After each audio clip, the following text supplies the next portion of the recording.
Tem uma palavra que o Clóvis de Barros Filho usa que eu não consigo tirar da cabeça. Brio.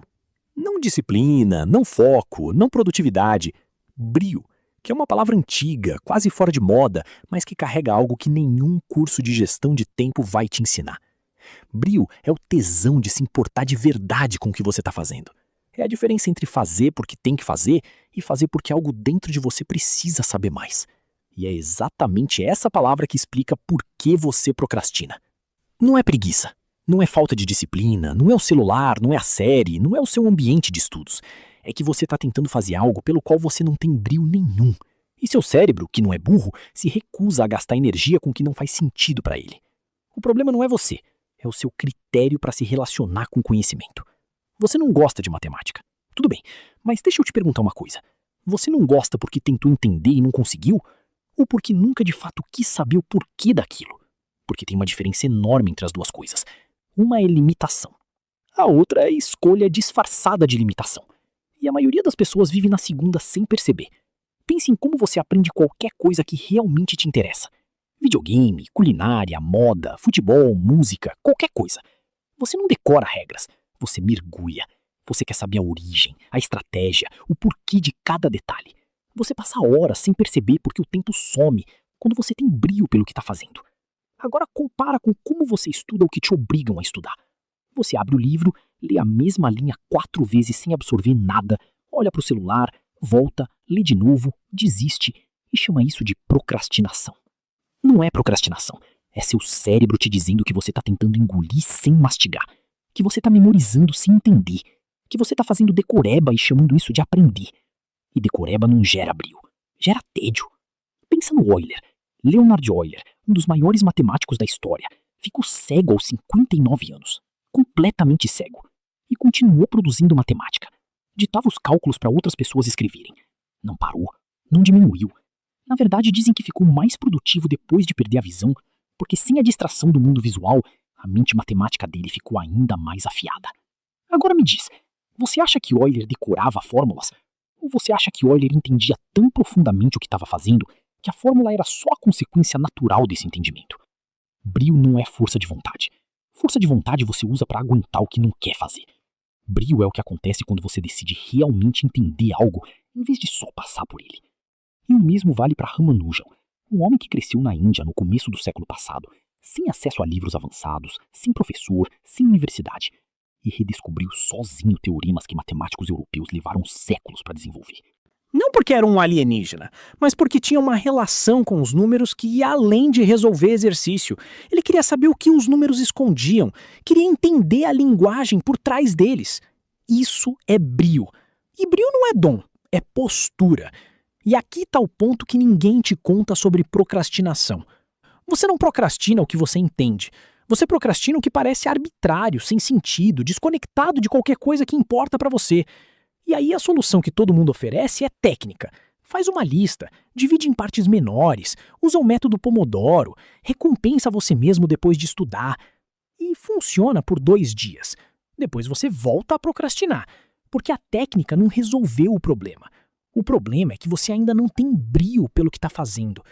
Então a solução real não é técnica, é curiosidade. É parar de perguntar o quê e começar a perguntar por quê. Por que essa fórmula funciona assim? De onde ela veio? Quem a criou e qual problema essa pessoa estava tentando resolver? Por que esse conceito tem esse nome? O que ele significa de verdade antes de virar símbolo numa página? Quando você faz essas perguntas, algo muda. O conteúdo para de ser uma obrigação e começa a ser uma história. E história o cérebro humano absorve naturalmente, porque é assim que a humanidade aprendeu por milhares de anos. Não com bullet points e técnicas de memorização, com narrativa, com contexto, com o porquê das coisas.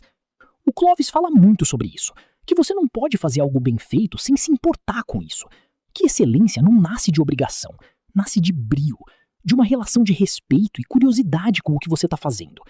E brio se cultiva, não aparece do nada.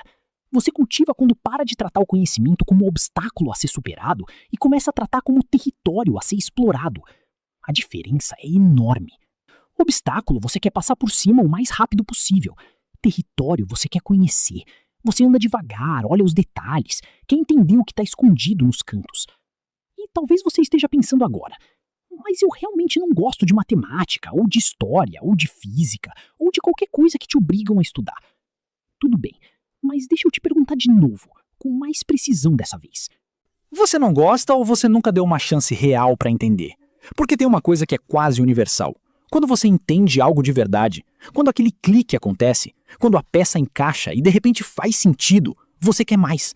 Não porque você virou outra pessoa, mas porque entendimento gera curiosidade. E curiosidade gera brio.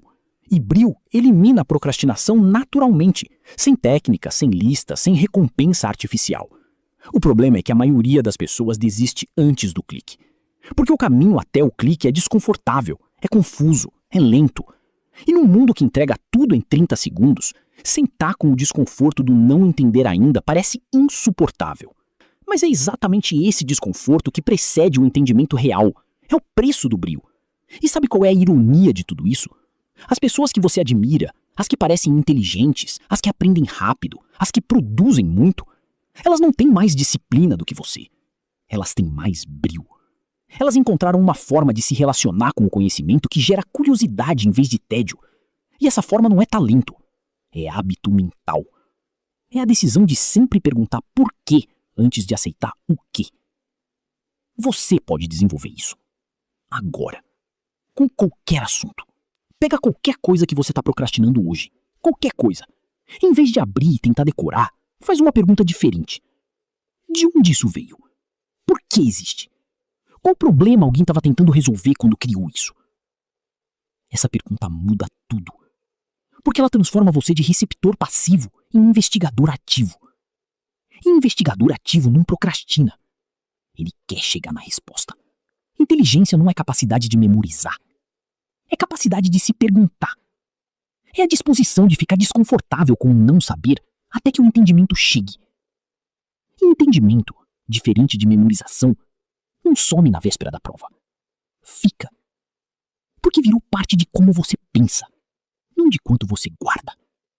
Então para de procurar a técnica certa para procrastinar menos. Começa a procurar o brio certo para querer mais. Porque quando você realmente quer entender algo, o celular para de ser mais interessante. A série para de competir. A cama para de chamar. Não porque você ficou disciplinado. Porque você ficou curioso. E curiosidade, quando é genuína, é a única força que nunca precisa de força de vontade para existir.